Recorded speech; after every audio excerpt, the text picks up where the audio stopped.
रहे से निसंदेह आधुनिक जीवन से विषम होने के कारण संदेहों को उत्पन्न करते हैं और आपके संदेह, आपकी जिज्ञासाएं उन्हीं को हम तक लाती हैं और हम प्रयास करते हैं कि सभी संदेहों का निवारण करते चले, क्योंकि वेद सुने नहीं जाते, केवल वेद पढ़े नहीं जाते, वेद जिए जाते हैं। और जब तक व्यक्ति निस्संदेह नहीं होता, वो अपने जीवन में इन अमृत धाराओं को उतार भी तो नहीं पाता। हमारे साथ बहुत सी बहुत सी धाराओं का संग एक साथ करता है, इसलिए विभिन्न स्तरों पर स्वयं को संतुलित करने में बहुत बार कुछ नई नई विसंगतियां भी जन्म लेती हैं और इससे संदेह और भी प्रकट होते हैं। और यदि उनका निवारण होता रहे तो विचार गहराई तक हमारे मस्तिष्क में बैठ जाते हैं।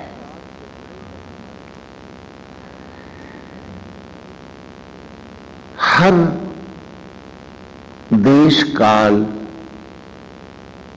और समय के साथ बहुत सी चीजें बदलती हैं और बहुत बार समाधान हमारे पास होते हुए भी समय के अंतराल हमको हमसे ही इतना दूर ले जाते हैं कि हम समाधान तक नहीं पहुंच पाते हैं। शायद इसीलिए नारायण की कृपा से ये अद्भुत अलौकिक दिव्य ग्रंथ आज भी मनुष्य के पास है कि जिससे वो समस्या का उद्गम भी खोज सके और उसी के साथ रखे समाधान को भी पहचान सके। यदि ये वेद न होते तो संभवतः हमारे पास लौटने का माध्यम और भी मुश्किल हो जाता। पिछले रविवार के प्रवचन में हमने जाना कि जीवन तो एक यात्रा भर है, वेद की ऋचा ने बताया हमको। और मुसाफिर की जिंदगी थी, याद रहा नहीं, थे सफर में, नींद आ गई और जाने कितने सपने सजा बैठे। यदि जीवन एक यात्रा न होता, यात्रा भर ही न होता ये जीवन, तो मौत अनिवार्य क्यों होती? ये अपनी जगह सत्य है और हमने एक एक ऋचा करके, इतनी ऋचाओं में जो निरंतर वेद की ऋचा हम आगे बढ़ रहे हैं, हमने बहुत कुछ खोजा पाया अपने आप को। तो यात्रा में जाते हुए यात्री की पीठ लग जाती है खिड़की के साथ, सो जाता है वो और नींद में गया यात्री सपने भी तो देखता है। तो इसलिए संत ऋषि मनीषी जन जीवन की यात्रा के सत्य को जो जानते थे, उन्होंने आसक्त जीवन को एक स्वप्न की नाई कहा कि बैठे तो डब्बे में है, लेकिन घर, मकान, दुकान, परिवार, काम, धंधा, बिजनेस, व्यवसाय, शायद सपने ही तो देख रहे हैं हम। क्योंकि मुसाफिर जो बैठा है यात्रा में, वो उस डब्बे में किचन नहीं बनाता, ड्राइंग रूम नहीं सजाता, बेडरूम नहीं बनाता, उस कमरों के लिए टीवी या फ्रिज और फर्नीचर नहीं लाता। वो तो यह जानता है कि यात्रा है भाई, जैसे निभा लो, जब घर पहुंचेंगे तो घर सजाएंगे। तो रहा ही यात्रा में और घर से जाता रहा तो डब्बे में बैठा सपने ही तो देख रहा था। और कहीं हम सब की अवस्था नहीं है? क्या ये हम सब की अवस्था नहीं है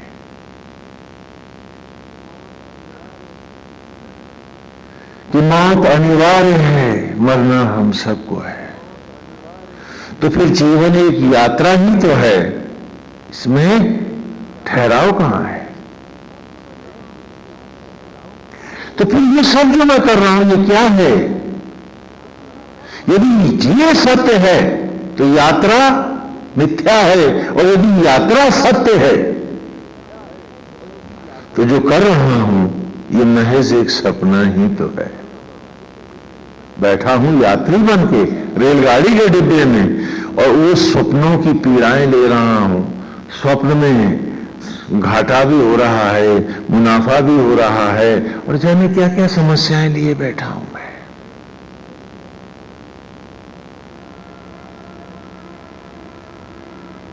और आश्चर्य है कि जो सबसे सुंदर प्रकृति की जीवन की धारा है, जो मनुष्य है, वही सबसे ज्यादा कंफ्यूज है, विक्षिप्त है।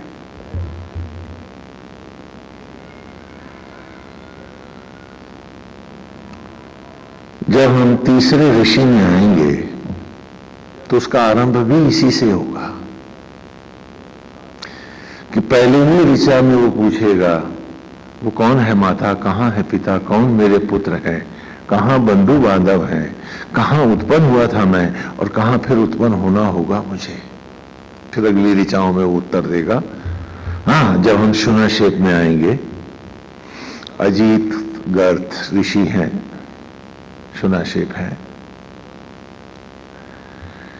जब वो अपने आप से पूछेंगे तो हम सब भी बन के शुनाशेप अपने आप से पूछेंगे। शुनाशेप कहते हैं, शुनक शुनानी, इसका अर्थ होता है कुत्ता।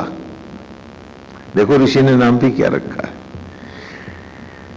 शुनाशेप का अर्थ है कुत्ते की नींद। या ये नींद है मेरी डिब्बे में कि कुछ देर आंख लगती है, फिर उचट जाती है, फिर लगती है, फिर उचटती है, और हर बार एक सपना नया देखता हूं। इसी का नाम तो जिंदगी है। तो ऋषि ने भी अपना नाम रखा श्वान निद्रा। वो तीसरे ऋषि हैं, जब हम वहां पहुंचेंगे। अभी तो मधुछंदा में है, जो विष से अमृत लाता है, विषाक्त जीवन को भी अमृतमय विचारों से बना देता है। तो हम सब क्या देखते हैं? स्वप्न देखते हैं,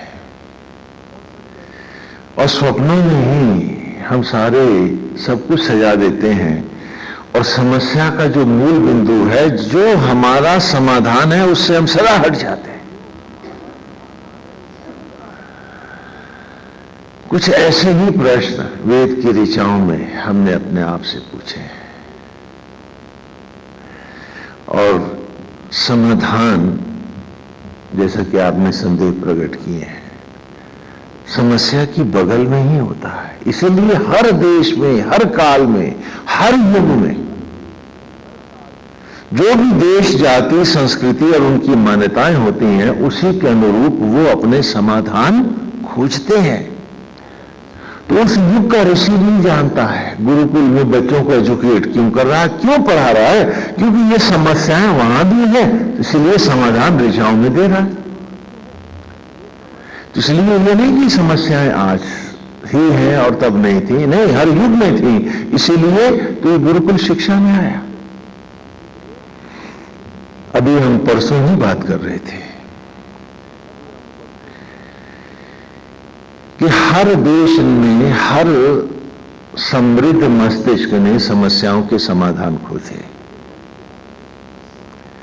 भारत ने भी अपने अर्थव्यवस्था के अनुरूप ही समाधान खोजे थे, अपनी मान्यताओं के साथ खोजे थे, और वही ये गुरुकुल शिक्षा है।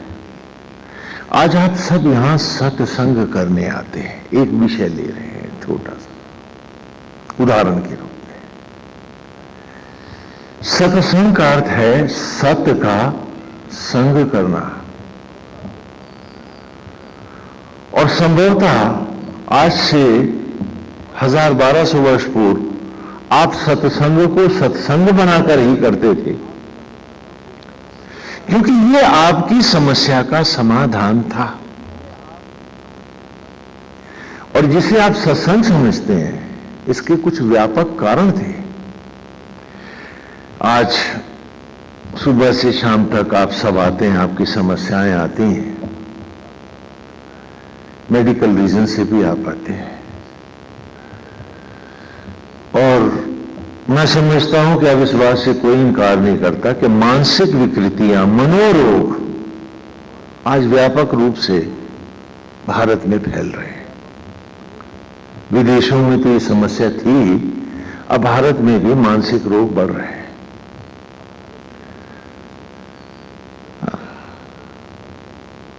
और इतने ज्यादा बढ़ रहे हैं कि कब कौन मानसिक रूप से विकृत हो जाए, मेंटल साइकी में चला जाए, हम नहीं जानते। और अतीत के युगों में तो इतने बढ़िया मेंटल साइंसेस भी नहीं थी हमारे पास। तो फिर उसका समाधान क्या था? उसका समाधान था सत्संग। और आज भी हर मेंटल रोग में मैं आपसे दवाइयां किसी भी दिमागी फितूर का इलाज नहीं है। केवल counselling is the only system of treatment left to the medical sciences. और भारत जैसे गरीब देश में यदि मनोरोगों के लिए आपको काउंसलिंग के लिए पोस्ट ग्रेजुएट मेडिको के पास जाना पड़े, तो सिर्फ हर मरीज के ऊपर इतना समय देना पड़ेगा कि 15 से 30 हजार रुपए महीने से कम का बिल नहीं होगा उसका, और ये काम उसे 4-5 बरस करना पड़ेगा। क्योंकि दवाई कोई भी ऐसी नहीं है, उसमें तो खाली हम आपको थोड़ी देर के लिए सुला देते हैं, सीडेटिव देते हैं, हाइप्नोटिक्स देते हैं, कुछ हार्मोन्स को इंप्रूव करते हैं, और इसके अलावा मेंटल साइकी में हमारे पास कोई इलाज आज भी मेडिकल साइंसेस में नहीं है। हम चाहे कितने कपड़े उतार लें आपके, कोई ट्रीटमेंट नहीं है। हाँ, और आगे बढ़ते हैं तो इलेक्ट्रिक शॉक्स देते हैं बस। और उसमें भी सारे ट्रीटमेंट में counselling is the only treatment left to us, कि हम उसे ऑटो सजेशन दें, उसे स्वप्रेरणाएं दें, जिससे कि वो अपने मनोरोगों से, मनोविकृतियों से बाहर आ सके। और वो काउंसलिंग क्या है? श्रीमद् भगवद गीता का सत्संग है, जिसे आप सैकड़ों हजारों रुपया खर्चा करके, अब बरसों खर्चा करते रहे आप, तो जो रिलीफ आपको वो मेडिकल ट्रीटमेंट देगा, वही ये सत्संग आपको देता था किसी युग में।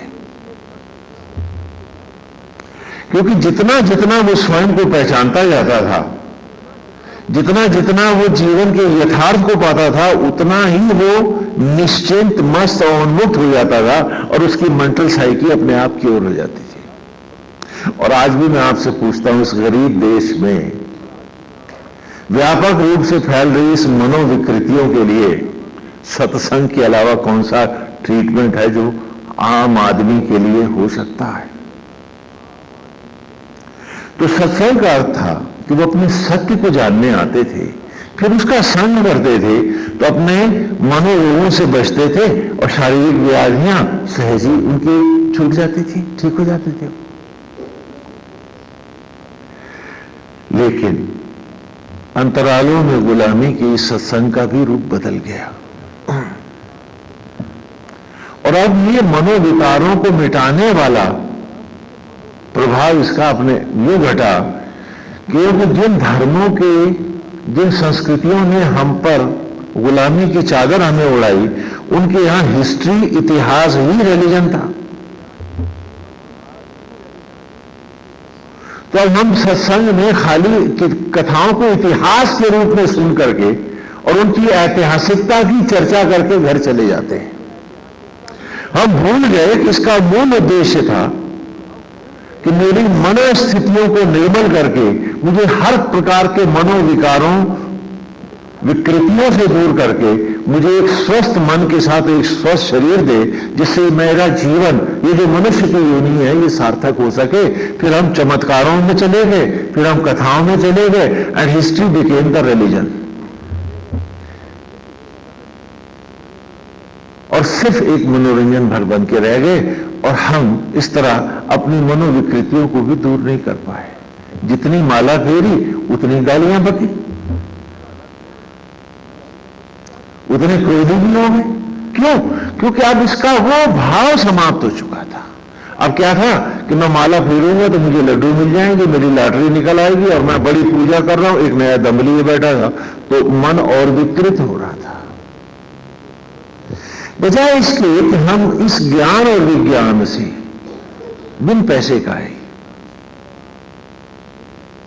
पूरी परिवार के सभी सदस्यों की मनोविकृतियों को सत्संग के द्वारा मिटाएं, और वेद की हर ऋचा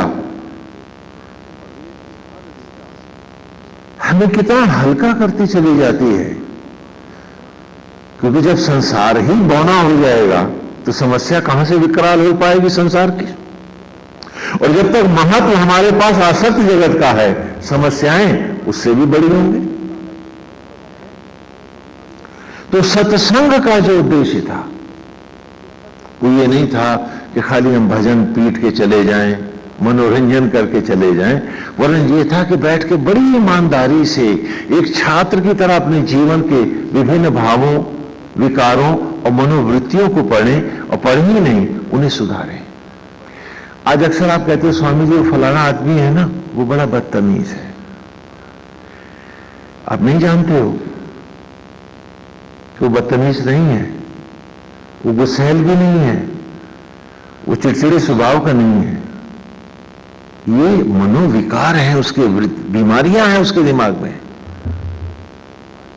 लेकिन क्योंकि यहां का विज्ञान इतना स्पष्ट नहीं है कि आपको स्पष्ट रूप से, जिन्हें आप गलत स्वभाव कह रहे हो, वस्तुतः ये सारे के सारे मनोरोग हैं, ये डिजीजेज हैं जिनको क्योर होना चाहिए था काउंसलिंग के द्वारा, या यूं कहूं सत्संग के द्वारा। और उसी के लिए आपको फुर्सत नहीं थी।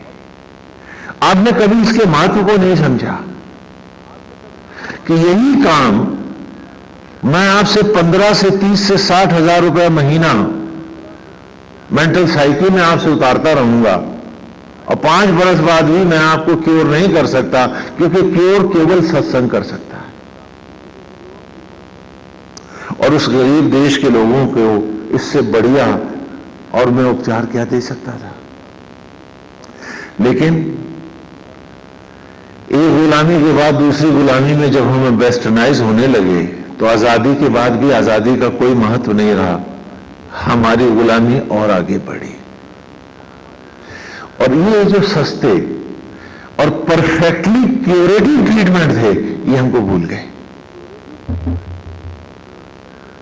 क्यों? क्योंकि हम दूसरों के डुप्लीकेट होने लगे। हम भूल गए कि हमारी समस्या जो इस मट्टी से प्रकट हुई है, उसका समाधान भी इसी मट्टी में है। वे विदेशी संस्कृतियां जो इस मट्टी में उत्पन्न ही नहीं हुई, उनकी जूठन चाट के भी हम अपनी समस्याओं का समाधान नहीं खोज सकते। हम समस्याओं को और भयावह बना सकते हैं। आज जब वेद की ऋचाओं में हम आए हैं, तो पहली बार हमें पता चला है कि सत्संग क्या होता है। वो सत्संग जो हम प्रत्येक रविवार को प्रत्येक ऋचा के साथ करते आए। हाँ, अचानक ही भले हम अपने आप को बिल्कुल विपरीत खड़ा पाते हैं, और हमारी मनस्थितियां अभी भी उसको एक्सेप्ट नहीं कर सकती हैं, क्योंकि जिस धरातल पर हम जिए हैं ये उससे बिल्कुल विपरीत है। लेकिन आज हमारा अंतर्मन तो स्वीकारने लगा है कि सत्य तो फिर यही है। हम जो भी कर रहे हैं वो वाकई सपना है। न होता तो मौत अनिवार्य क्यों होती?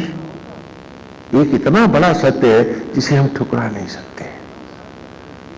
तो स्पष्ट है कि विदेशी संस्कृतियों में समाधान खोजने वालों ने जो उनके पास समाधान थे वो भी खो दिए थे।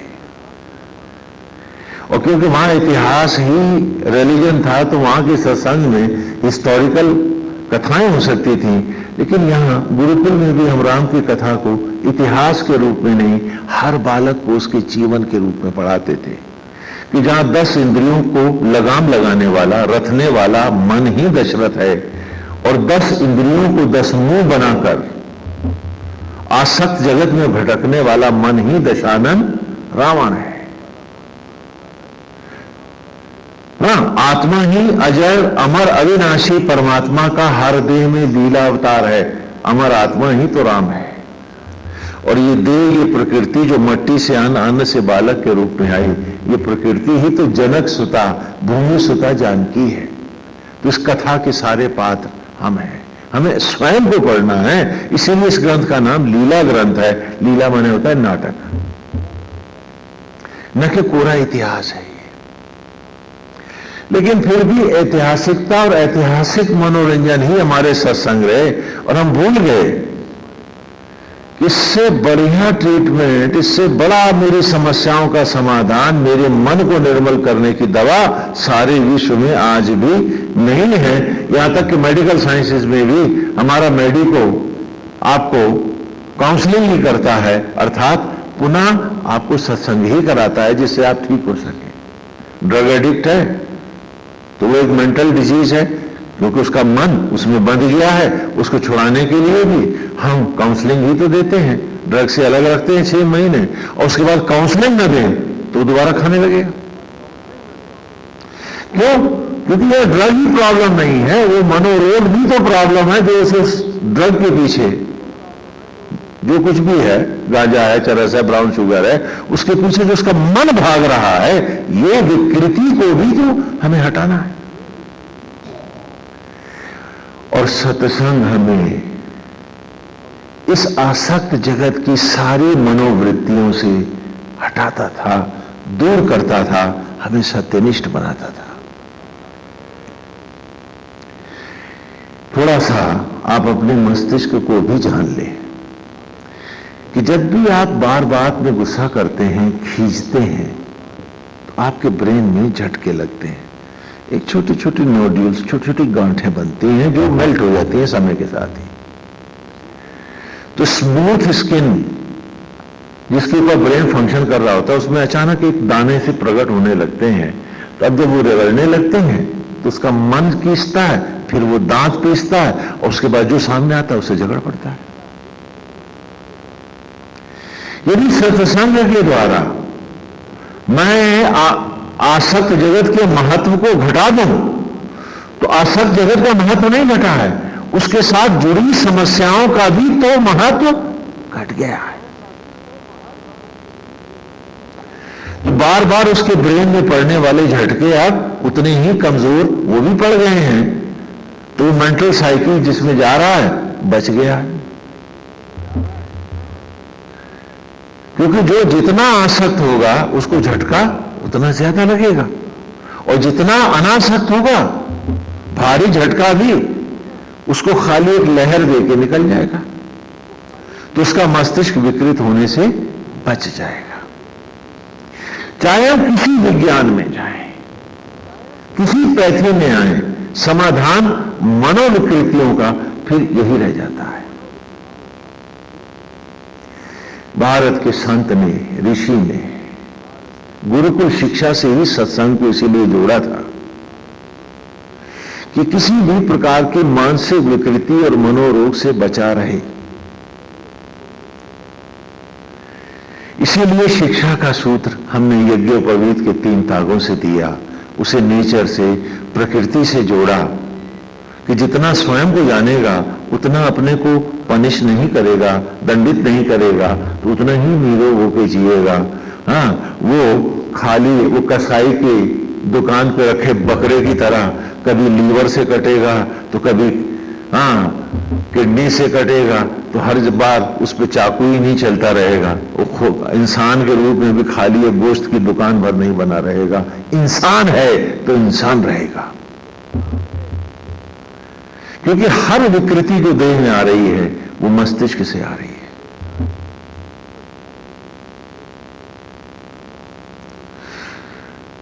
प्रकार हमारे समाज के समाधान थे।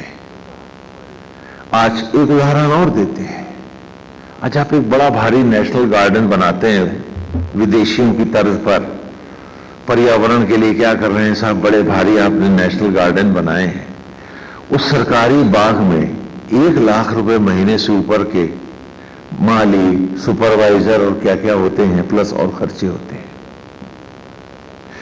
क्या वो इतना महंगा पर्यावरण की जगह हम क्या करते थे, एक बहुत बड़े बाग में एक मंदिर बना देते थे। देखिए, और उस मंदिर को हमने बना दिया, आपकी आस्थाओं के साथ मंदिर की भावना जुड़ी, आपकी मनोविकृतियों को भी एक समाधान मिल गया और मन की शांति का आपको मंदिर में ठहराव मिल गया।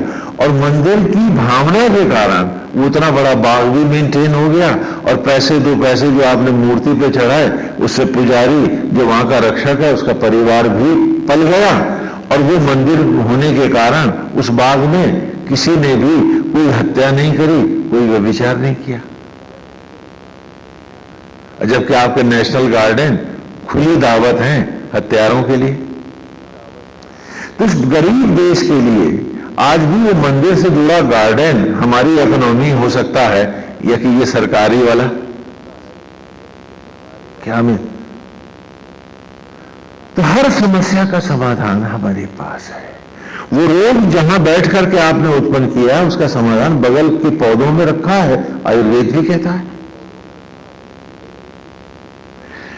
लेकिन जब हम एक नकली संस्कृति को ओढ़ बैठे तो हम अपनी परिस्थितियों से भी इतना दूर हट गए कि हमको हमारी समस्याएं भी हमारी समझ से परे हो गई। आज हम पहला ऋषि पढ़ रहे हैं कि गुरुकुल में आते ही बालक को जो पहला ऋषि हम पढ़ाते थे उन्हीं की ऋचाओं में आज हमने अचानक पढ़ा है कि हम क्या हैं, हमारा रूप क्या है। पहले सूक्त के आरंभ में ही आपने लिया कि आत्मा ही यज्ञ का अधिष्ठित देव है, वही यज्ञ के द्वारा सचराचर को प्रकट कर रहा है, वही ब्रह्मा है, उसी को विष्णु कहा है, वही महेश है। दुर्गा, पार्वती और लक्ष्मी भी आत्मा के ही नाम है। अगणिम ईले पुरोहिता। और उसके बाद फिर उन्होंने बताया कि यज्ञ क्या है। ये जो हवन हम लड़कों को तुमको करा रहे हैं वो क्या है कि इस यज्ञ से उस यज्ञ को मैं पढ़ा रहा हूं जिससे तुम प्रकट हुए हो, और ये वही यज्ञ है जिससे तुम्हें पुनः प्रकट होना है। आज हम नहीं जानते हैं कि हम कौन हैं और कहां पैदा हुए हैं। इंग्लैंड में बच्चों से पूछा गया, ये जो दूध तुम पीते हो पता कैसे बनता है? तो सब लड़कों ने हाथ उठा दिए। क्लासरूम में पूछा बताओ, कहने कांच की बोतलों में, फैक्ट्रियों में। वो नहीं जानते थे गाय क्या होती है। उसी प्रकार क्योंकि वो उस प्रकृति के उस अंग से पूरी तरह हट चुके थे, तो उन बच्चों को क्या मालूम कि दूध कहां होता है। वैसे ही बाहर निकल के पूछो, क्या आप में से कोई भी उत्तर दे सकता है कि तुम कहां पैदा होते हो और तुम कौन हो? मम्मी पापा दिखाओगे, एक मकान दिखा दोगे कि स्वामी जी हम यहां पैदा हुए थे। उन्हीं बच्चों की तरह जो जानते हैं कि कांच की बोतलों में दूध पैदा होता है, उनमें और आप में क्या अंतर है?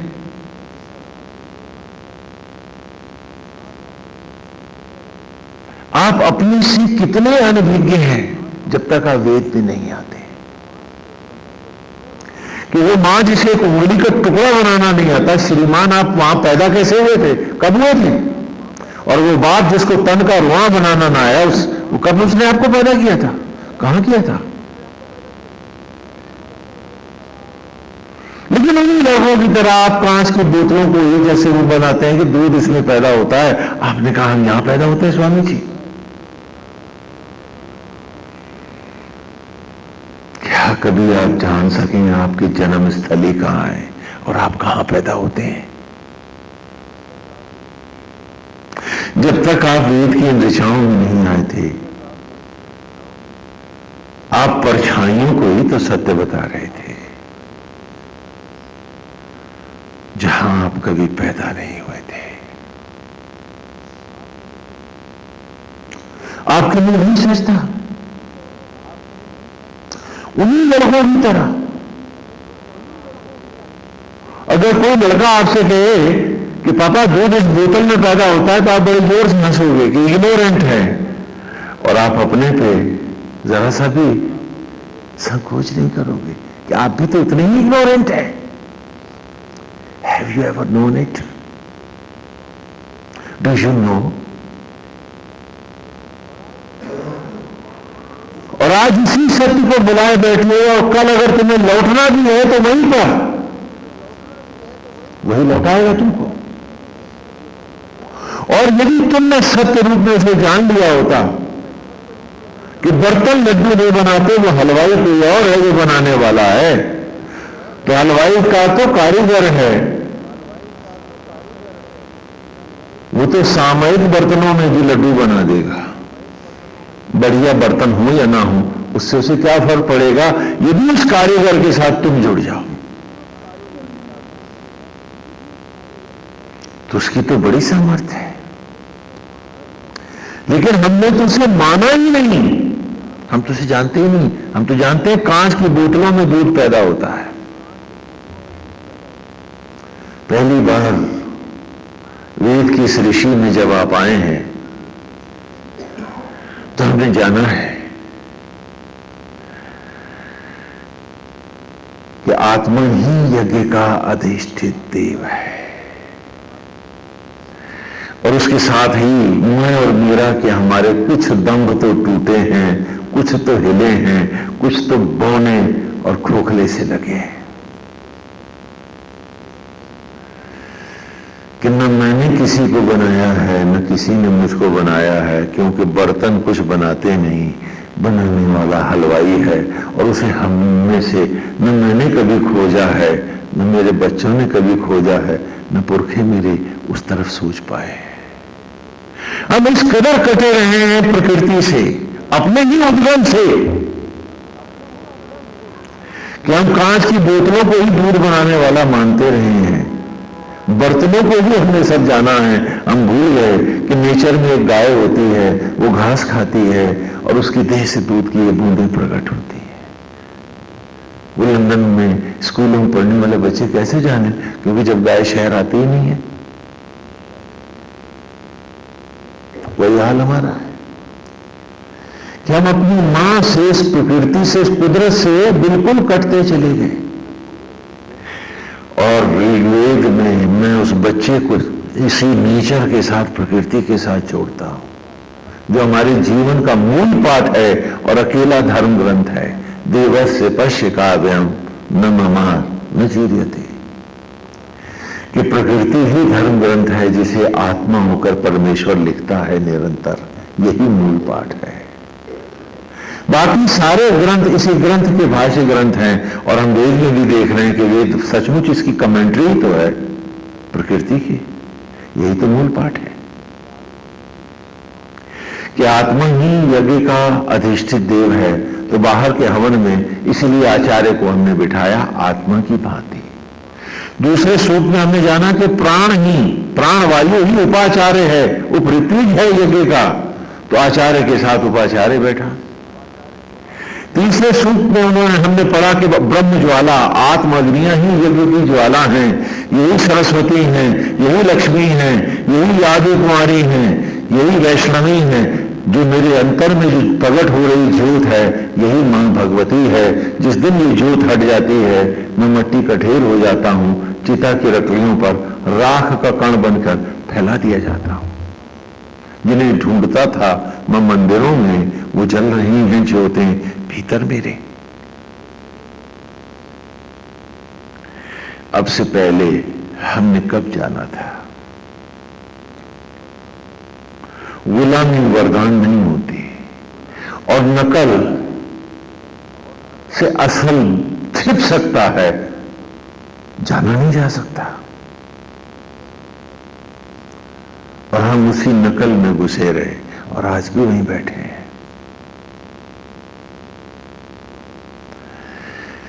चौथे सूप में हमें जाना कि शरीर ही तन है, ये सामग्री है, क्योंकि ये सामग्री जो राख थी वही तो खाद बनी, और जब पेड़ों के गर्भ में ये राख जली, यज्ञ हुई, तो हम अन्न में लौटे। और उसी अन्न को जब एक दंपति ने खाया, इसी ब्रह्म ज्वाला, इस आदि ज्वाला दुर्गा में, इसी ज्योत में से ही जब यज्ञ प्रज्वलित हुआ, आत्मा और प्राणवायु ने मिलकर जब यज्ञ किया, तभी तो वो अन्न एक शिशु का रूप पाया, हम सब प्रकट हुए। यदि वो ज्योति न होती, वो ब्रह्म अग्नियां न होती, वो सामग्री न होती, अरे मां को तो उंगली बनानी नहीं आती, पिता को अंगूठा बनाना नहीं आता, बच्चा आता कहां से? तो हम बोतलों और बर्तनों में नहीं, यज्ञ में उत्पन्न हुए थे। जैसे दूध होता है गाय के थनों में, वो भी यज्ञ से उत्पन्न हुआ है, और हम भी तो यज्ञ से उत्पन्न हुए थे। अभी तक हम जानते थे कि हम मकानों में पैदा होते हैं, किसी के दाम्पत्य से उत्पन्न होते हैं, और क्योंकि हमने पैदा किया है, हम उसी का दंभ लिए जी रहे थे। जबकि सच क्या है, हमें भी तो बनाना ना आया, तो हम कहां के मम्मी पापा, कौन बेटा हमारा? लेकिन असत्य और दंभ, कांच की रिश्तेदारियां, बोतलों की दोस्तियां, और क्या बात है। इन्हीं कथाओं को, जिन्हें आज पुनः इतिहास बना दिया है दुर्भाग्य से, हमारे सीरियल बनाने वालों ने भी, मित्रों ने भी, दोष उनका नहीं है, चलो ठीक है, जो हो रहा सही है। चाहे वो शिव महापुराण है, देवी भागवत है, उन कथाओं के द्वारा हम बच्चों को उनका स्वरूप पढ़ाते थे कि महाशिव और शक्ति ने का पहला पुत्र है कार्तिकेय, अर्थात ये पेड़। शिव और शक्ति ने अपने बेटों को, ताड़कासुर को अर्थात ताड़नाओं को समाप्त करने के लिए, हम सबको सुखद जीवन जीने के लिए, उन्होंने अपने पुत्रों को पाला नहीं, बीज ही बहा दिए नदी में। तभी तो दूर दूर तक पहाड़ों से बहते हुए इन बीजों से वन संपदा आई। तो हर पेड़ को अपना बड़ा भाई कार्तिकेय मानना। कितने पेड़ हैं, मैं इन पेड़ों का मालिक हूं, लज्जित होना अपने इस स्वभाव पर। ये गंदा है स्वभाव तुम्हारा। जानना कि ये वनस्पतियां ही शिव का पहला पुत्र हैं। यही तो कार्तिकेय हैं जो अपने माता पिता के सुख को त्याग करके बीज रूप ही बह गए थे, और उन्हीं को जब खा, उन्हीं से तो सारा सचराचर उत्पन्न हुआ। इसी से तो ऋषि पत्नियों के संतान आई, इन्हीं का तो अन्न था जो आपने खाया, और इस प्रकार सचराचर बना। तो इन वनस्पतियों को अपना अग्रज मानो और सृष्टि का प्रथम यज्ञ बोलो। आज हम पेड़ों को काटते हैं पैसा बनाने के लिए। तारकासुर मरा नहीं है, फिर पैदा हो गया है।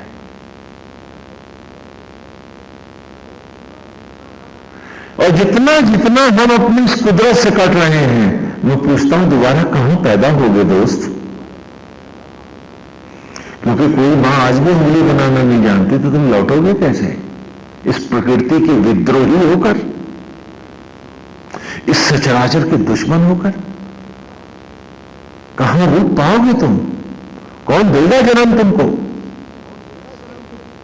पूछो अपने आप से।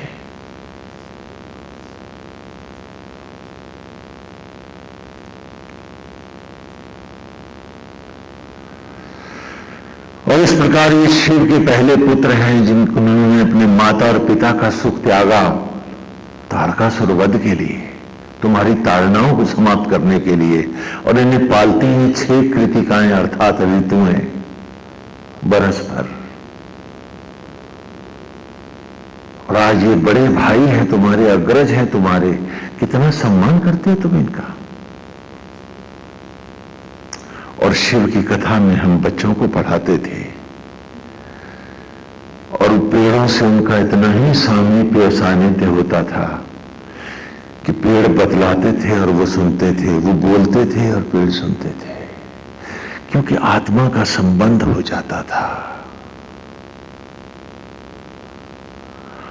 और दूसरी कथा में बताया था कि आटे का बालक, तुम सब आटे के उपटन के ही तो बने हो, गणेश ही तो हुए हम सब।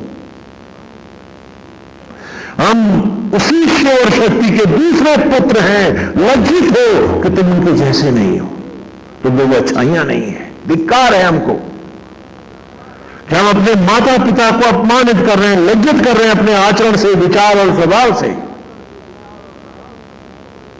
वरना हम सब भी तो गणेश से उत्पन्न हैं। वो आटे का उपटन ही तो है, वो भोजन ही तो है जिससे हम सब उत्पन्न हुए हैं। तो हम इनके छोटे भाई हैं।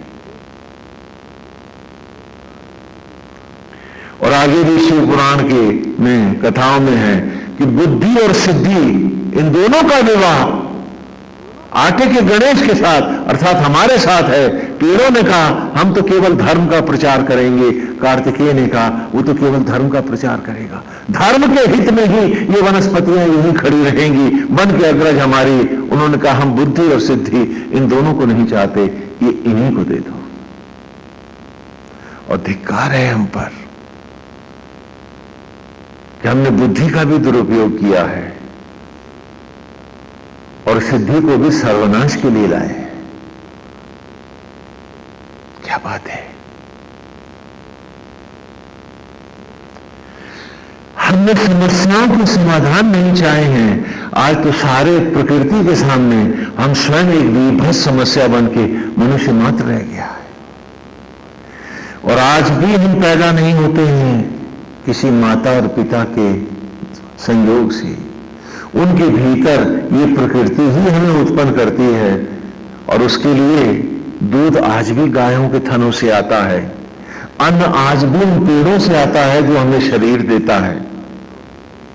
क्योंकि बेटे को उत्पन्न करने के लिए कोई बेटा नहीं खाती है मां, अन्न ही खाती है। वायु भी इसी प्रकृति की है, जल भी यही दे रहे हैं हमको, सब कुछ हम इनसे ले रहे हैं। और वो ब्रह्म ज्वालाएं ही हैं जो हमें बना रही हैं। हमें कोई भी व्यक्ति बनाना आज भी नहीं जानता है, वही बनाता है। और यही आज की ऋचा है।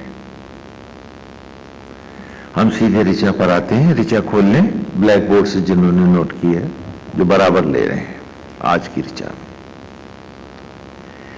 किसानो वृषन नमुम चरुम सत्रादावन अपावृति अस्मभ्यम अप्रतिष्कुता।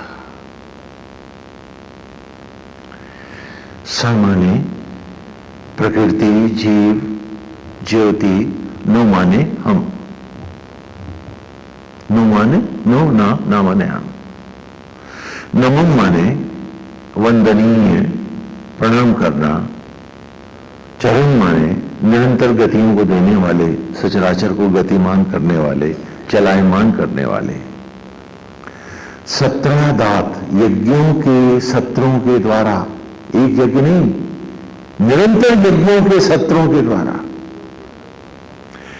अन्न अपह वृद्धि, जल और अपा माने जल, अन्न माने अन्न की निरंतर वृद्धि करके सचराचर को जीवन से वरद करने वाले, हम सबको प्रकट करने वाले, हे वंदनीय, हे आत्मा, हे यज्ञ, हे विष्णु, अस्मभ्यम अप्रतिष्कुता, कि हम सबको भी पुनः से यज्ञ में व्याप्त कीजिए, अपरिष्कृत कीजिए, उसमें पूरी तरह से अद्वैत कीजिए, जिससे कि हमारा दोबारा हम इससे उत्पन्न हो सके। क्योंकि यज्ञ नहीं है तो जन्म भी तो नहीं है।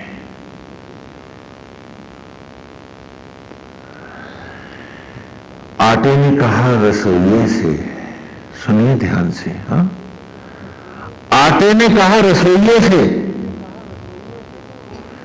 कि मुझे तुम आग में मत तपाओ, ऐसी रोटी बना लो, तो मुझे जलने से डर लगता है। आटे ने क्या कहा? आटे ने रसोइये से कहा कि मुझे चूल्हे तंदूर में मत ले जाओ, तुम वैसे ही मुझे उपवान में ढाल लो।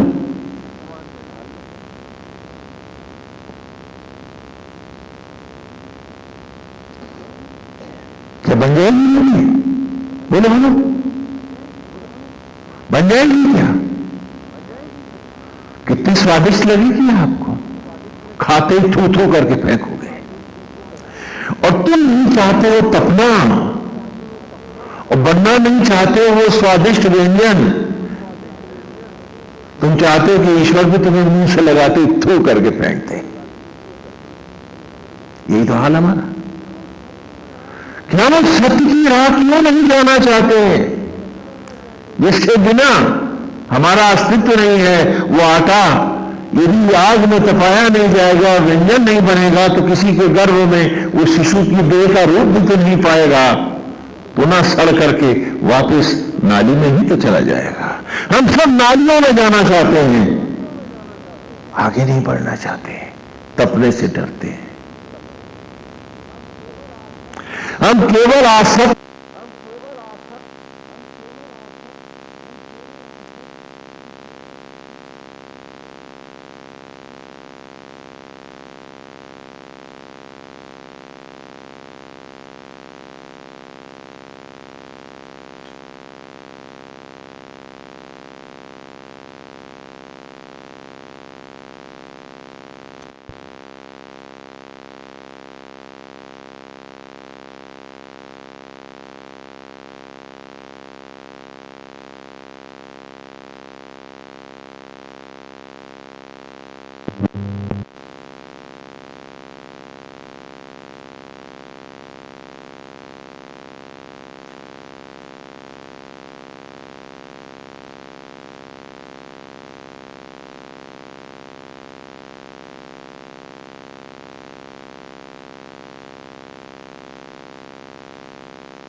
हम पूछे अपने आप से,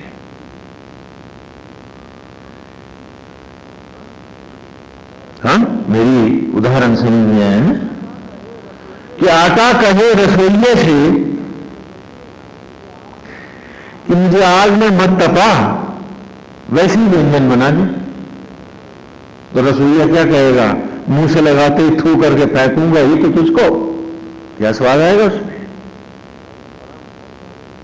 और हम सब जानते हैं कि जब हम पके थे ब्रह्म ज्वालाओं में, तभी तो हम भस्मी से अन्न और अन्न से शिशु का रूप पाए थे।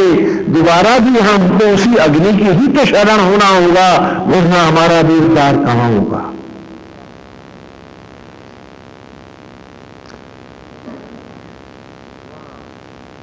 वहां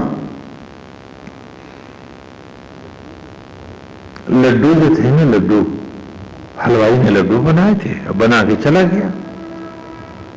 अचानक लड्डुओं के प्राण आ गया, तो लड्डुओं ने कहा देखो ये कढ़ाई है, ये पतीला है, वो परात है, इन सब ने मिलकर हमको बनाया है, तो हमारा घर परिवार तो यही है। वो भूल गए लड्डू कि बर्तनों में लड्डू बनाए जाते हैं, बर्तन लड्डू बनाते नहीं है। वो भूल गए लड्डू कि परात, पतीला और कढ़ाई में लड्डू नहीं बनाए हैं, वनस्पतियां हैं इसमें, चीनी है इसमें, प्रकृति के बहुत से अंग जुड़े हैं इसमें। उन्होंने उनका ही संयोग करके इन बर्तनों के माध्यम से लड्डू हलवाई ने बनाए।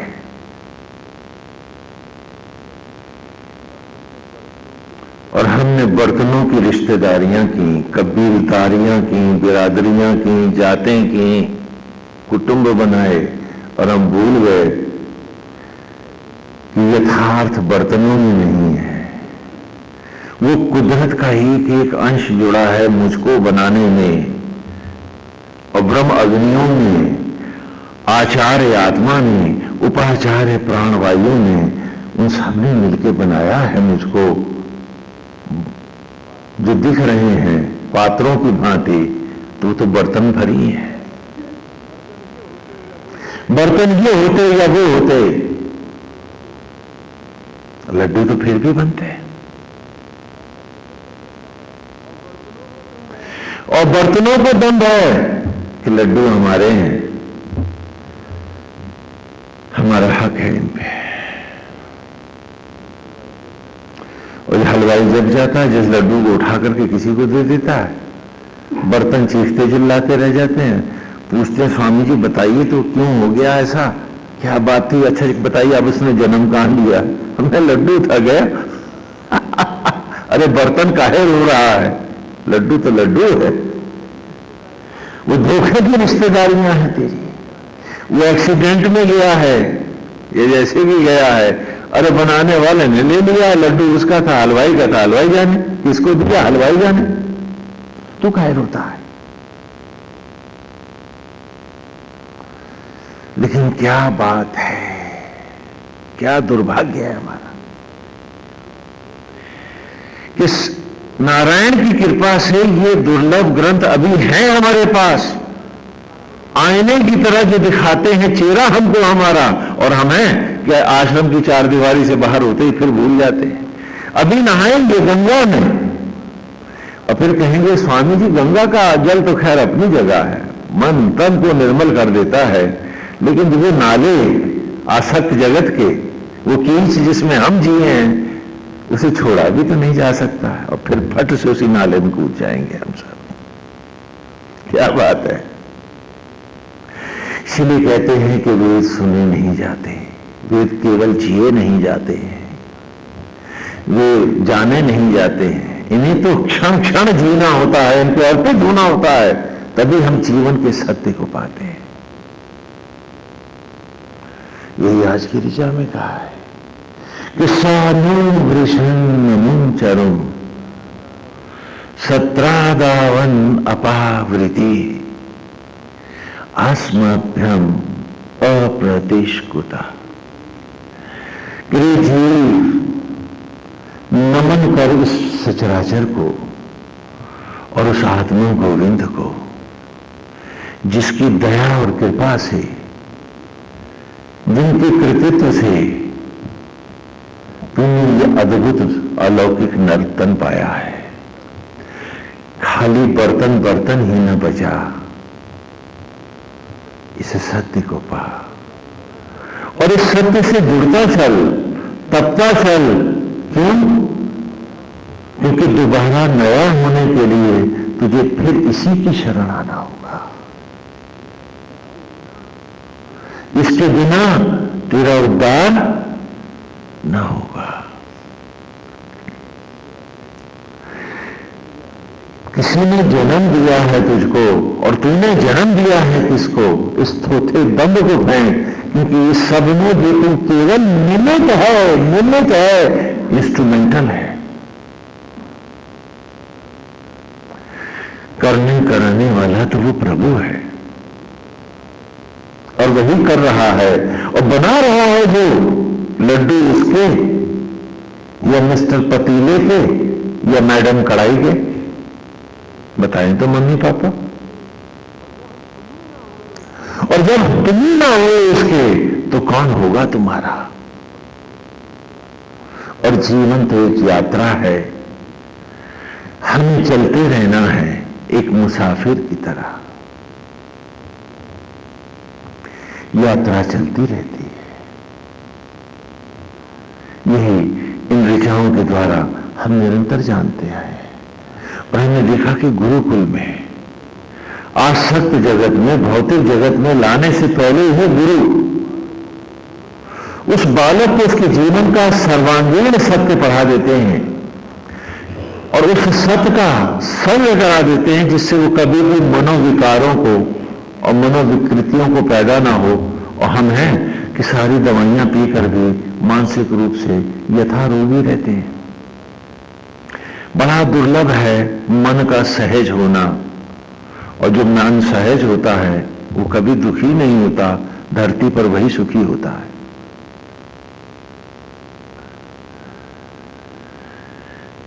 इस सूक्त में भी और इसके पूर्व के सूक्त में भी हमने बच्चों को पढ़ाया कि आत्मा ही यज्ञ का अधिष्ठित देव है, प्राण वायु उपाचार्य है, ब्रह्म ज्वाला यज्ञ की ज्वाला है, तन सामग्री है और जीव ही यजमान है। यही सृष्टि का यज्ञ है, इसी से सचराचर उत्पन्न होता है, न तो डार्विन के अमीबा और बैक्टीरिया से, न अमीनो एसिड से, न मार्टिन रायल के बिग बैंग से। आज भी सचराचर निरंतर प्रकट हो रहा है, उत्पन्न हो रहा है। ये यज्ञ ही इसका मूल है और हम सबको इसी सत्य को अपने जीवन में धारण करना है।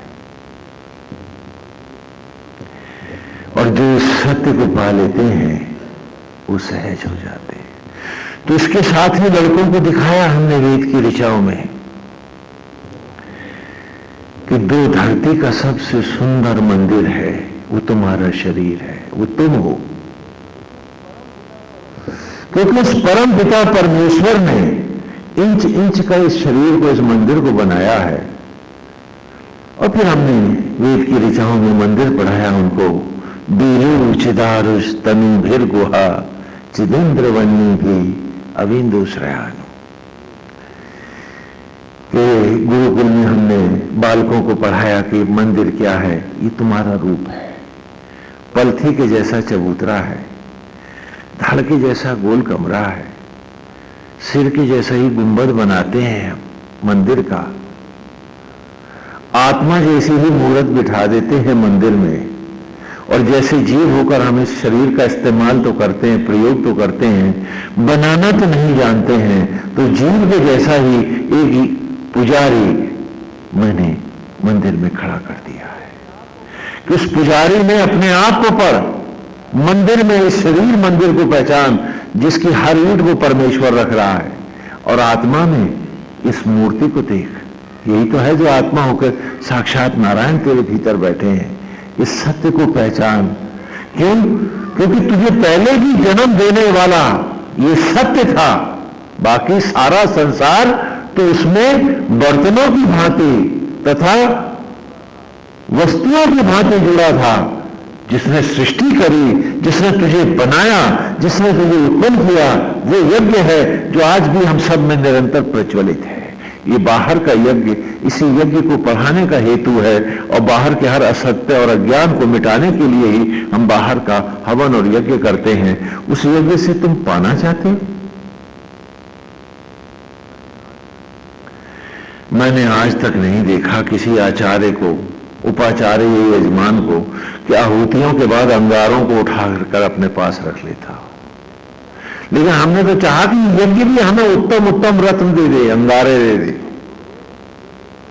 हम भूल गए कि इस यज्ञ में ही हमारा निर्माण छिपा है, इस यज्ञ में ही हमारा स्थायित्व है, इस यज्ञ में हमारा सब कुछ है। लेकिन वो तभी तो संभव है जब हम इसमें अर्पित हो जाएं। और आज अर्पित होने का भाव हमारा आसक्त जगत में है।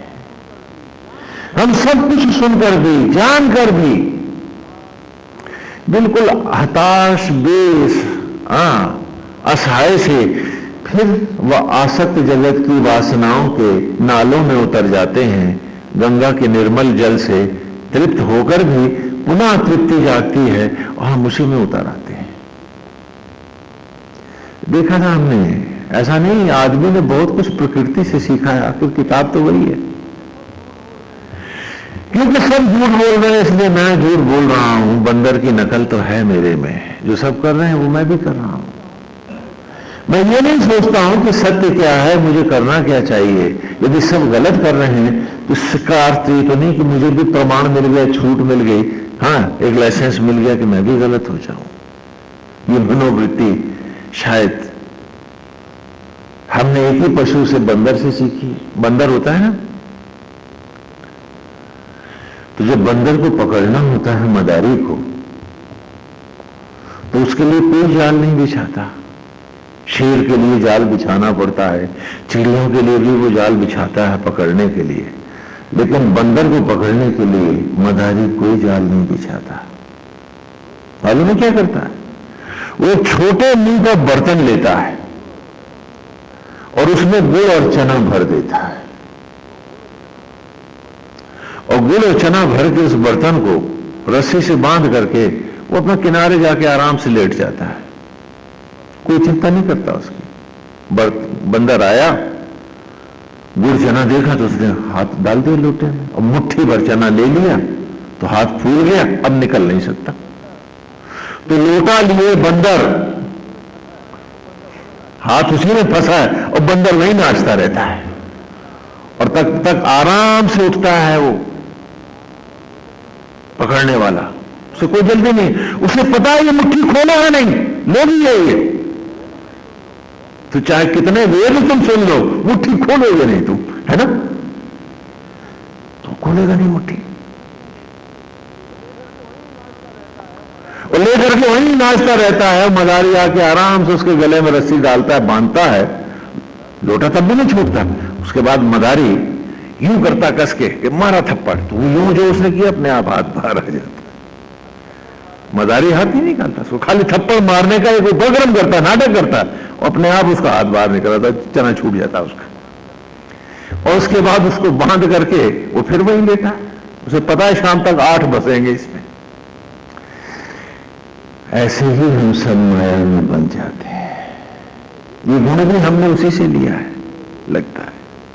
इसीलिए वेद का अमृत सब कुछ जान करके भी फिर हम चिंतित हैं, फिर हम दुखी हैं, फिर हम आसक्त हैं, और वो सब कुछ जो हमारे साथ नहीं जाना है वो मट्टी में वही रह जाएगी। वो जिसका सहयोग करने के कारण हम दुर्लभ मनुष्य योनि को मट्टी मट्टी किए जा रहे हैं, लेकिन बाहरी बंदर की मनोवृत्ति कि मुट्ठी नहीं खोलेंगे, लोटे से हाथ नहीं निकालेंगे, चाहे सारे वेद न सुना दो तुम। हम फिर उन्हीं आसक्तियों में, उन्हीं के दायरे में, उसी चिंता में, ईर्ष्या में, द्वेष में, संकीर्णता में, थोथे दंड में और मूर्खता की चौधराहट में, ईगो में हम फिर लौट जाएंगे। ये तो लीला है हमारी, और उसका कारण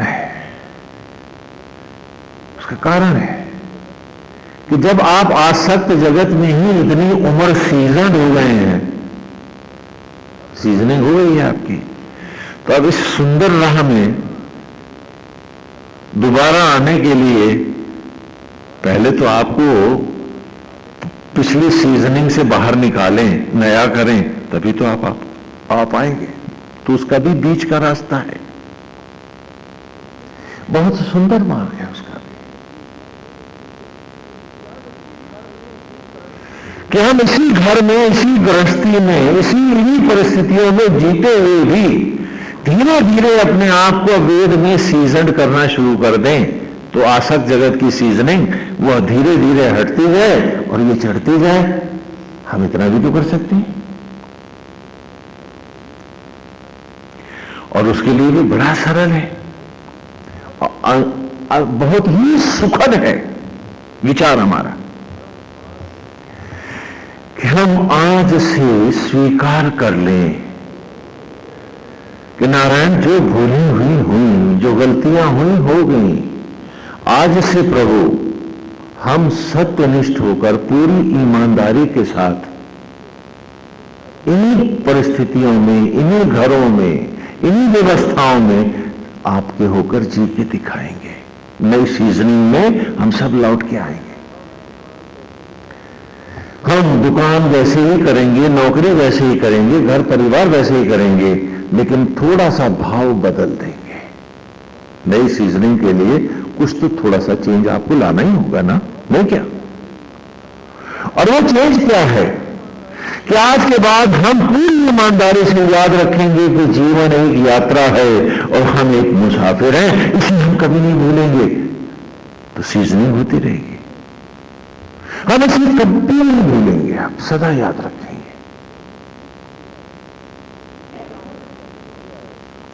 कि चाहे कुछ हो जाए, ये विचार अब हमारे मस्तिष्क से, हमारे आचरण से, हमारे मन से अब ये विचार नहीं जाएगा कि जीवन एक यात्रा है और हम तो राही हैं, पथिक है।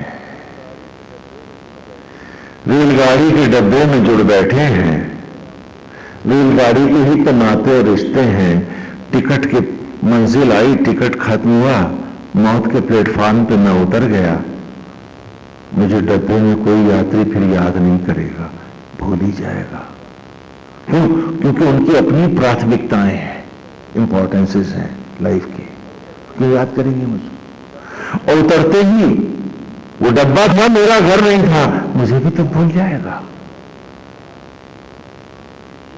तो आज से मान लेता हूं मैं कि गोविंद आज से नए जीवन के नए अध्याय का आरंभ करता हूं, पूरी निष्ठा और संकल्प के साथ कि अब तक जो जिया जिया, अब केवल तेरा निमित्त होकर कर्तव्यों को करूंगा, रहूंगा तुझ में, जीऊंगा तुझ में, खाऊंगा तुझ में, तेरा संग नहीं छोड़ूंगा। आत्मस्थ होकर ही, स्थिति प्रज्ञ होकर ही, जनक की भांति विदेह होकर ही मैं सारे कर्तव्यों को धारण करूंगा। उस सीजनिंग से इस सीजनिंग में मैं आता हूं, पूरी निष्ठा के साथ, पूरी ईमानदारी के साथ, पूरी सच्चाई के साथ। अब तो सत्संग निश्चित रूप से करूंगा। माता के प्रति, पिता के प्रति, जो भी मेरे निमित्त धर्म है, पत्नी के प्रति, परिवार के प्रति, जो भी, लेकिन निमित्त में मैं ये याद रखूंगा, आसक्त नहीं होऊंगा। मेरी ड्यूटीज में कोई खोट ना आए और तेरी ही मनोहारी छवि में बसा, तेरे ही सुंदर मनोहारी रूप को धारण करता हुआ, तेरी ही मुस्कुराहट को अपने जीवन के हर क्षण में अपने मन की मस्ती और आनंद और मुस्कान बनाता हुआ, तेरे रूप और सौंदर्य को अपने अंतर में सजाता हुआ, जैसे तू रखेगा वैसे ही रहूंगा। और हर हाल में मैं आपको धन्यवाद दूंगा, आपका शुक्रगुजार रहूंगा। कोई शिकवा और शिकायत अब मेरे मन में न होगी, न अपने लिए, न अपनों के लिए, न तुमसे, न संसार से। मानस की चौपाई है, इसी जीवन में धारण करता हूं कि जेहि विधि राखे राम, ताही विधि रही है। क्योंकि मैं जानता हूं, मैं सीजनिंग में आ रहा हूं, क्योंकि मैंने बहुत पाप जिए हैं, सिए हैं, पिए हैं, बिले हैं, पाप ही पाप। अज्ञान के वशीभूत मैं वो सारे पाप करता रहा हूं। अब नहीं करूंगा, अब नहीं करूंगा। ये जानते हुए भी कि दुख और चिंता किसी समस्या का समाधान नहीं है, और मैं यही करता रहा हूं। वो तो अपने में एक नई समस्याएं थी, मैं उन्हें उत्पन्न करता रहा, और तेरे बनाए शरीर के मन को और मंदिर को मैं स्वयं बन के अपराधी नष्ट करता रहा हूं। बदले की भावना में, क्रोध में, ईर्ष्या में, द्वेष में मैं दुश्मन को क्या मारता, मैं मार तो अपने ही आप को रहा था। तो ये पाप अब और नहीं दोहराए जाएंगे। ये गलती, ये गुनाह अब कभी नहीं करूंगा। मैं इस सीजनिंग में आता हूं, उस पाप की सीजनिंग से हटता हूं। और जब मैं अपने ही साथ अपराध कर रहा था, तो मैं सगा किसका था? मैं तो केवल अपराधों का एक पुलंदा भर था, गोविंद। लेकिन आज से इस वेद की राह आया, मैंने सत्य को स्वीकारा है, क्योंकि यही सत्य मुझे फिर लौटाएगा। कोई भी मां अपनी इच्छा से उंगली नहीं बना सकती, तो मुझे जन्म कहां दे पाएगी?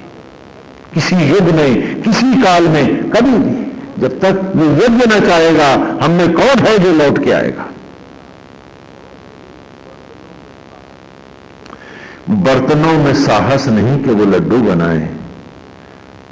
हलवाई होगा तो जैसे भी बर्तन होंगे, वो फिर भी जैसा चाहेगा बना लेगा।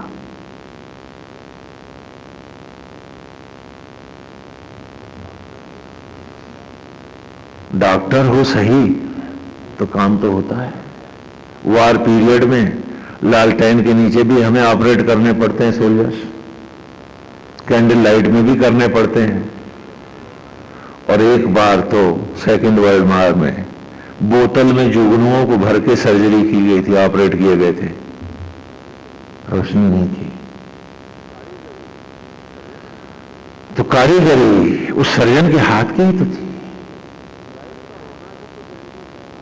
तो लाइट का होना भी तो जरूरी नहीं था। हाँ, हो तो बहुत अच्छा है। तो बर्तन जैसे भी होगा वो बना लेगा लड्डू, लेकिन वो ना होगा, वो ना चाहेगा तो बर्तन ना बना पाएंगे लड्डू। तो मैं आज इस सीजनिंग में पूरी ईमानदारी से आता हूं। ये मूर्खताएं अब और नहीं करूंगा, ये पाप अब और नहीं झूलूंगा। मेरा थोथा दंड फिर मुझे उन वासनाओं के नाले में नहीं ले जाएगा। गोविंद, अब तो मैं अध्यात्म की इस पावन गंगा के, इस वेद की गंगा के जल में ही निरंतर अपने आप को रखूंगा। एक साथ तो छूट नहीं सकता हूं। धीरे धीरे मैं भी आज से सीजन होने का उपक्रम करूंगा। मेरे जीवन में एक नई रोशनी आएगी। अब न मैं दुख करूंगा, न चिंता, न ईर्ष्या, न द्वेष, न लोभ, न मोह, न कल का भय है, न बीते कल की पीड़ा है। केवल वर्तमान जीऊंगा। क्यों जीऊंगा? इसलिए कि यदि अतीत में लिपट गया मैं, तो सारा वर्तमान तो अतीत में चला जाएगा। तो मैं वर्तमान क्या जीऊंगा? वो जो जीते हैं अतीत में नष्ट हो जाते हैं वर्तमान उनके, उनका कोई वर्तमान होता ही नहीं। और जिनका वर्तमान ही नहीं है उनका भविष्य कहां से आएगा? एक उदाहरण देते हैं हम आपको। हनुमान जी जा रहे हैं उड़ते हुए लंका की ओर। तो मार्ग में एक अद्भुत राक्षसी है, वो कि जिस भी जीव की, हवा में उड़ते जीव की परछाई को पकड़ लेती है, तो क्या होता है कि वो सारा का सारा जीव परछाई के साथ उसके पेट में चला जाता है। और उसने, राक्षसी ने हनुमान जी की परछाई को भी निगल लिया, तो हनुमान जी उसके पेट में चले गए। हाँ, फिर उसका पेट फाड़ के आगे बढ़े। ये जितने पात्र हैं वस्तुतः उपदेश हैं, ये विषय है मेरे ही जीवन के, मेरी ही कहानी है, जो लीला के द्वारा, नाटक के द्वारा संत ऋषि और मनीषी जन सुना रहे हैं मुझको, पढ़ा रहे हैं मुझको, पवित्र कर रहे हैं। ये परछाई पकड़ने वाली राक्षसी क्या है? अतीत से निपटने वाली मेरी मनोवृत्ति। मैं हमेशा अतीत में ही तो लिपटा रहता हूं। फलाने ने ये किया, फलाने ने ऐसा किया, तब मैं ऐसा करूंगा। तो यदि मैं आज उसी के खूंटे पे बंधा हूं एक पशु की तरह अतीत में जाकर, तो परछाइयों ने आदमी को बांधा है और उसका सारा जीवन बर्बाद हो गया है।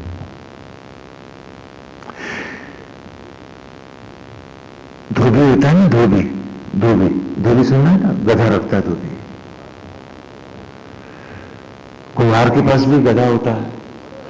तो कुम्हार और धोबी बड़े अच्छे से जानते हैं कि गधे को रात भर बांधने के लिए रस्सी की जरूरत नहीं पड़ती।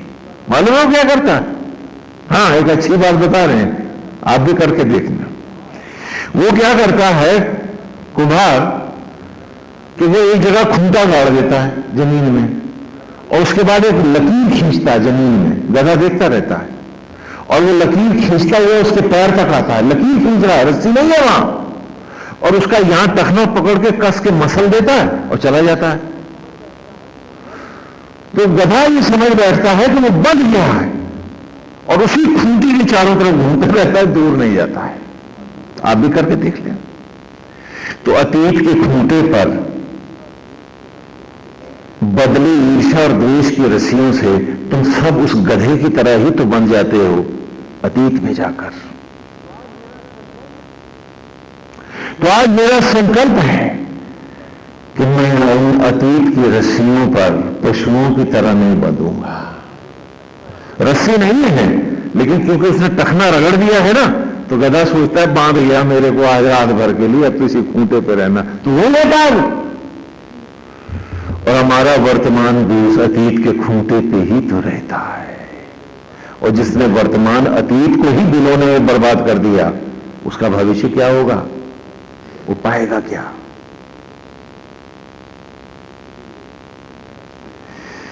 इसीलिए सन्यासी अतीत की चिता जलाता है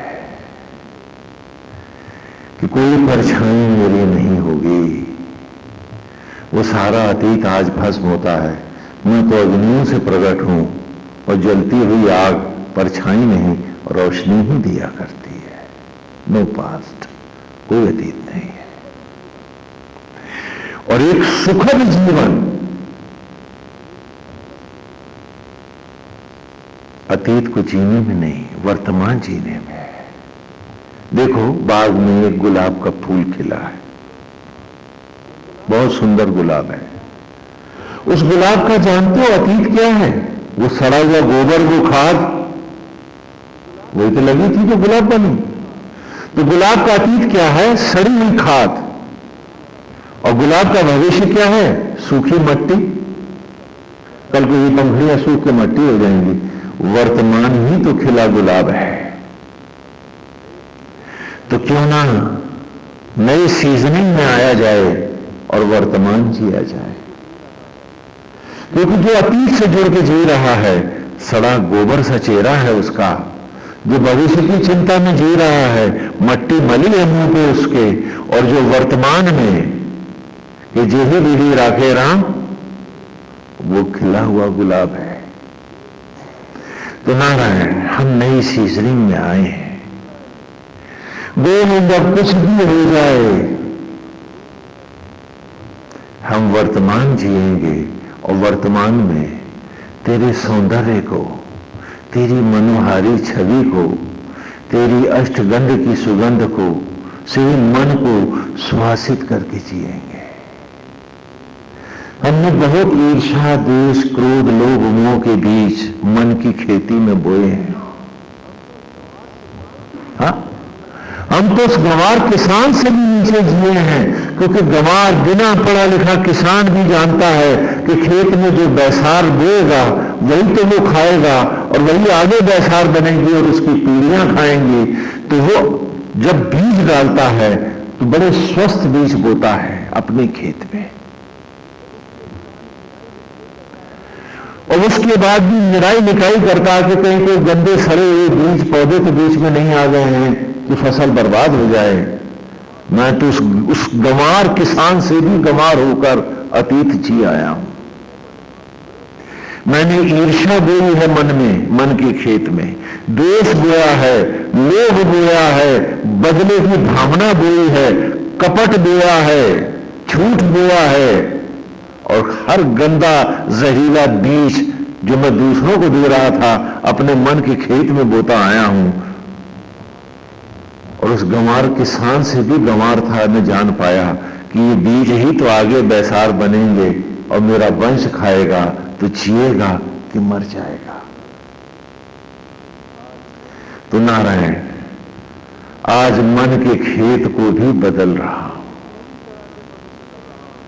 इसे भी पूरी तरह से पवित्र कर रहा हूं। अब वेद की ऋचाओं को ही बोऊंगा, इसी के साथ जीऊंगा। आज से मैं नई सीजनिंग में आऊंगा। अब मेरे मन के खेत में भी ये गंदे बीज अब और न पड़ेंगे।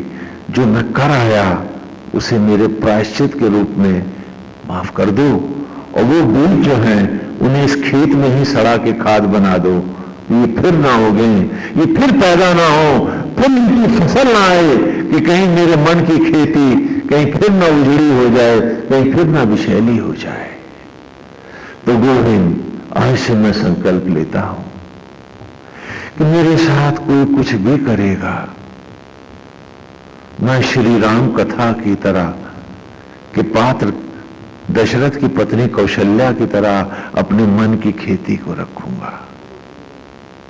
मनोवृत्ति मेरे जीवन की अब कौन शल्या होगी? कौ माने असंख्य और शल्या माने शूलों को धारण करने वाली, राम की माता का नाम है।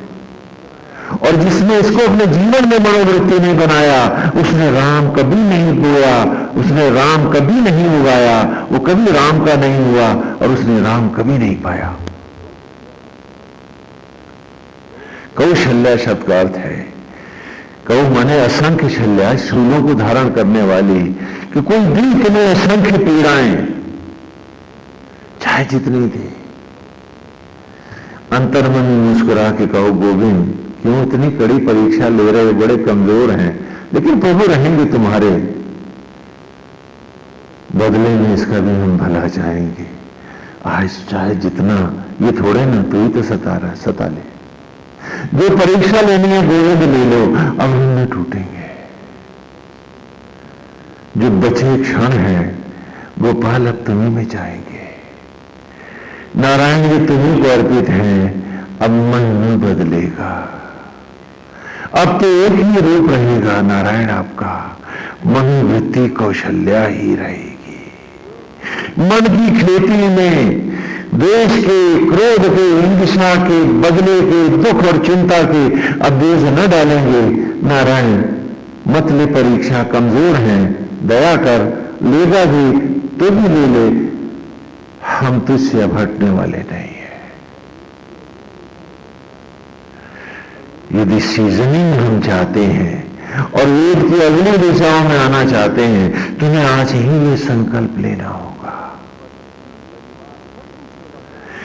पत्नी, परिवार सबकी सेवा करेंगे उसी भावना से, जैसे रामलीला के मंच के पात्र यथा अभिनय करते हुए भी जानते हैं कि हमें कोई दशरथ कौशल्या नहीं, वो रामलाल है जो कौशल्या बना है और वो श्यामलाल है जो दशरथ बना है, दोनों ही लड़के हैं।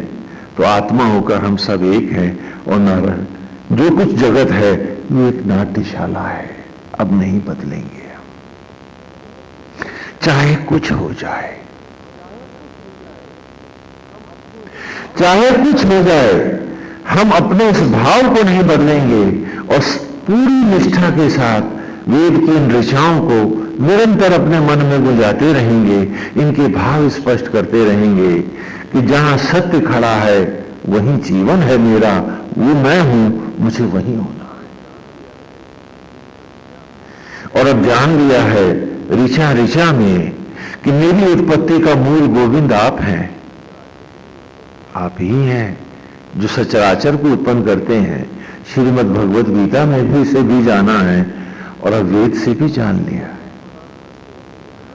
तो सबको यथा प्रणाम करते हुए श्री राममय, जब सब जग में मुझे श्री राम की भावना लानी है, सब में नारायण आप ही का दर्शन करना है, तो मैं उपेक्षा किसी की नहीं कर रहा, वरन सबको नारायण भाव से ग्रहण करूंगा और अच्छे भाव से लूंगा।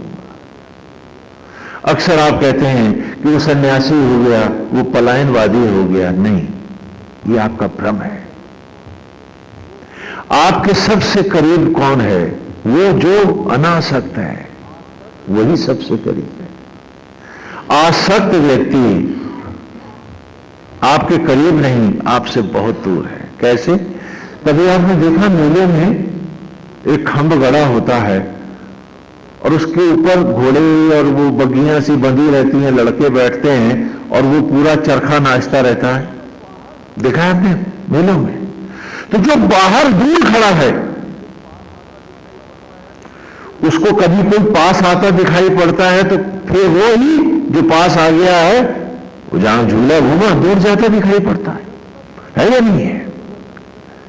तो जब तक तुम आसक्त जगत को में आसक्त होकर खड़े हो, ये मेरा है तो मेरे पास है, अच्छा इसने मुझसे ऐसा कर दिया है तो ये मुझसे अब दूर है, और वक्त के चक्र के आगे खड़े बेकार के दोस्तियां और बेकार की दुश्मनियां तुम बोते रहते हो।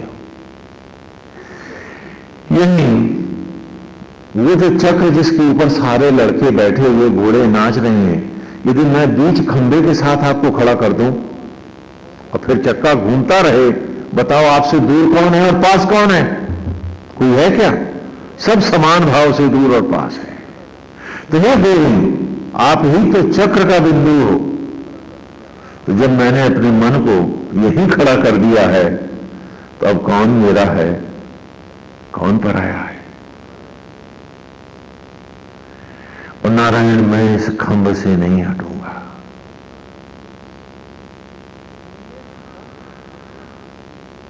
इसलिए संत हम सबके करीब होता है। क्यों? क्योंकि उसके पास अनासक्त भाव है।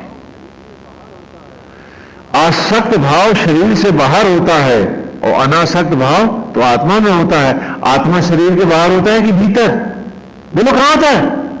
तो संत सदा हमारे भीतर होता है। आसक्त व्यक्ति हमसे सदा बाहर होता है, क्योंकि उसके आसक्त संबंध है। तो उसका संबंध हमारे पैसे से है, उसका संबंध हमारे रूप से है, उसका संबंध हमारे मटेरियल से है, उसका संबंध हमारे नातों और रिश्तों से है। और सन्यासी जो सब में एक राम देख रहा है, तो वो तो सीधा हमारी आत्मा में जाके बैठ गया है। तो वो भीतर है, वो दूर है या नजदीक है? यही माया है। अक्सर ऐसा होता है कि जिसे आप देख रहे हो, देख रहा है, वो सच नहीं होता है। हम में से बहुत से व्यक्ति मानते हैं कि स्वामी जी हमने ऐसा देखा। हमने कहा तुमने सच नहीं देखा। हमने हर व्यक्ति अपने भाव को देखता है, न कि व्यक्ति को देखता है, न कि वस्तु को देखता है। एक हमारे मित्र थे, हमारे पास करीब 5 बरस तक रहे। वाजपेयी जी बुजुर्ग थे, वो साथ थे हमारे। तो एक दिन वो कहने लगे, स्वामी जी मैं आपके साथ रहता हूं, आप ही का सत्संग करता हूं, निरंतर आपके पास बना रहता हूं, और फिर भी मेरी अवस्था आपके जैसी क्यों नहीं है? मैंने कहा तुम मेरे साथ रहते हो? पिछले 5 साल से रहे हो तुम? बोले हाँ रहता हूं। क्या आप देखते नहीं, मैं बराबर ही तो रहता हूं आपके साथ। हमने कहा अच्छा कल बात करेंगे। एक उदाहरण दे रहे हैं हम आपको। अगले दिन टेलीग्राम आ गया कि तुम्हारे लड़के का सीरियस एक्सीडेंट हो गया और वो आश्रम की उसी हाल में ढेर हो गया, बेहोश हो गया। पानी के छींटे दिए, होश में लाए। कहा वाजपेयी जी क्या बात है, आप तो बेहोश हो गए? कहने स्वामी जी मेरे लड़के का एक्सीडेंट हो गया है और उसके तो छोटे छोटे बच्चे हैं स्वामी जी। मैंने कहा एक बात बताओ, अगर ये टेलीग्राम आता कि तेरे पड़ोसी का एक्सीडेंट हो गया तो क्या तब भी तो बेहोश होता? तो बड़ी जोर से बिगड़ गए। कहने स्वामी जी पड़ोसी में मेरे बेटे का एक्सीडेंट हुआ है। तो हमने कहा सुनो वाजपेयी जी, किसी का एक्सीडेंट नहीं हुआ है, ये टेलीग्राम मैंने दिए बोगस है। आपको ये बताने के लिए कि पिछले 5 बरस आप मेरे नहीं उसी बेटे के पास रहे हैं, इस आश्रम में रहते हुए भी। और आश्चर्य है कि कितना बड़ा धोखा आप अपने आप को देते रहे कि आप मेरे पास रहे।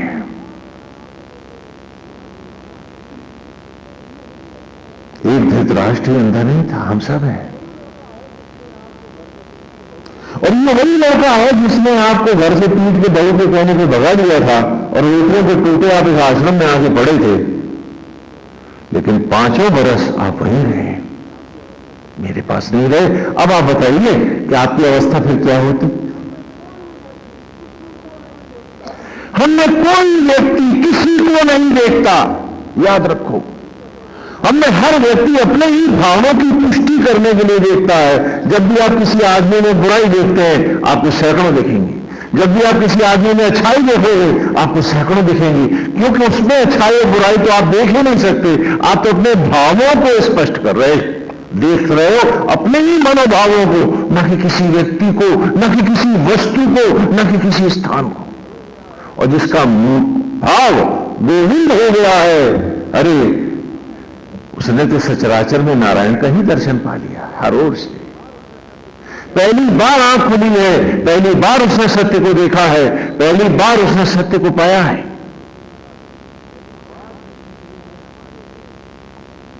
तो आज की सीजनिंग में हमारे है कि नारायण हम तो आपके रूप में बसे।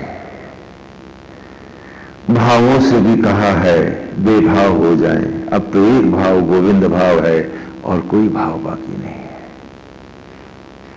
और इस भाव में आने में हमें सुख ही तो मिलेगा। क्यों कि ईर्ष्या से, द्वेष से, घृणा से, लोभ से, मोह से, आसक्ति सबसे बच जाएंगे। और मन जब एक सुंदर परमेश्वर की प्रतिमा के ध्यान में कि वो मेरे मन में बैठा है और वही सब में है, जब उसके सौंदर्य में उसकी सुंदर मनोहारी छवि न बसेगा, तो विचार जब सुंदर होंगे तो मन कैसे, जब सुंदर होगा तो चेहरा भी तो सुंदर होगा। कैसे कि चेहरे का मेकअप हमेशा विचार करते हैं। क्रोध करते हो तो चेहरा तुम्हारा तमतमा के लाल हो जाता है, कोई हीटर तो नहीं लगा जाता आपको। विचार से ही तो चेहरा तमतमाया। भय में चेहरा पीला पड़ जाता है, कोई इंजेक्शन लगा के खून तो नहीं घसीट लेंगे आपका। विचार से ही तो पीले पड़े थे। जब बदले की भावना आई तो तुम्हारा चेहरा भी बस भयानक हो गया, लगा कि आदमी नहीं पिशाची है ये। तो क्या हुआ था, कोई प्रेत बच गया था? नहीं, विचार ने ही तो मेकअप दिया था तुम्हें।